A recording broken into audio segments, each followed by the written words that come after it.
సికింద్రాబాద్ బోయినపల్లి తాడ్బండ్ వీరాంజనేయ దేవాలయంలో ఇందిరా అనే మహిళ దాదాపు 16 ఏళ్లు 6,000 వేతనంతో సేవలందించింది.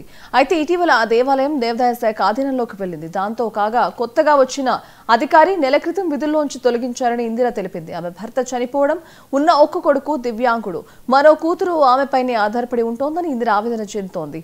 వారి పోషణ పొట్టకుటి కోసం తప్పనిసరి పరిస్థితుల్లో దేవాలయం ఎదుట యాచకురాలిగా మారినట్లు ఇందిరా వాపోయింది. మళ్లీ విధుల్లోకి తీసుకుని భగవంతుడి సేవ చేసే అవకాశం కల్పించాలని స్థానిక ఎమ్మెల్యేను అధికారులను కోరింది. చేస్తున్నా సార్. ఇక్కడనే అంజలేని గుడిలో తాడ్బంద్ హనుమాన్ టెంపుల్ రాసేట్ ఉండగా చేసిన. రాసేటే నన్ను పెట్టుకుంది. అప్పటి నుంచి ఇప్పటిదాకా చేసినాకల్లా ఇప్పుడు నరేందర్ సార్ వచ్చి నన్ను పనిలోకెళ్ళి తీసేసింది సార్. నాకు కాలు చెయ్యి పానం బాగా లేకుండే. చెయ్యి కాలు పని చేయకపోతే మా కొడుకుని పెట్టమంటే మా కొడుకు చేసిండు.